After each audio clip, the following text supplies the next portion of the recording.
আমাদের সৃষ্টিকর্তা, এ পৃথিবীর পরিচালক, মানব জীবনের নিয়ন্ত্রক মহান রব্বুল আলামিন আমাদের আল্লাহ পবিত্র কোরআনের ২য় নম্বর সূরা সূরাতুল বাকারায় উল্লেখ করেন, আর আমি অবশ্যই তোমাদেরকে পরীক্ষা করব কিছুটা ভীতি, ক্ষুধা এবং জানমাল ও ফলফলাদের স্বল্পতার মাধ্যমে, আর তুমি ধৈর্যশীলদের সুসংবাদ দাও।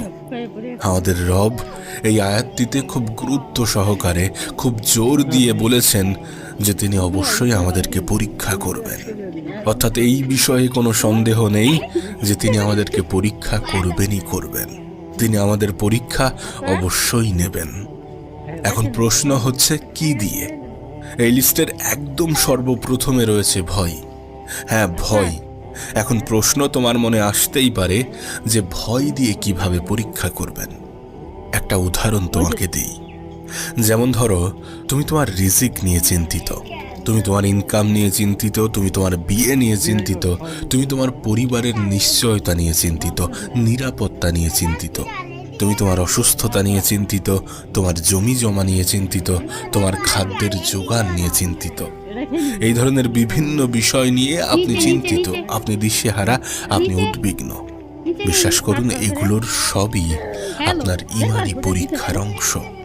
এইগুলো থেকে আপনার মনে একটা ভয় কাজ করে যে যদি এটা না আসে, যদি এটা না হয়, যদি এমন কিছু ঘটে যায়, নেগেটিভ কিছু ঘটে যায়, এই ধরনের নানা ভয় আপনার জন্য পরীক্ষা ছাড়া কিছুই নয়। হ্যাঁ, এগুলো প্রত্যেকটাই আপনার ঈমানি পরীক্ষার অংশ। আপনার হয়তোবা মনে হতে পারে যে আমি যেখানে বসবাস করি সেই স্থান ছাড়া পৃথিবীর অন্য সকল স্থানে মানুষ অনেক ভালো আছে। আপনার হয়তোবা মনে হতে পারে যে আমি যে দেশে থাকি সেই দেশ ব্যতীত অন্য সকল দেশের মানুষ ভালো আছে, সুখে আছে, শান্তিতে আছে, সুন্দরভাবে জীবন কাটাচ্ছে। কিন্তু প্রকৃত অর্থে বাস্তবতা এমনটা নয়। এ পৃথিবীতে এমন কোনো দেশ নেই যে দেশের মানুষ চিন্তাহীন, সমস্যাহীন, উদ্বিগ্নতা ছাড়া জীবনযাপন করছে।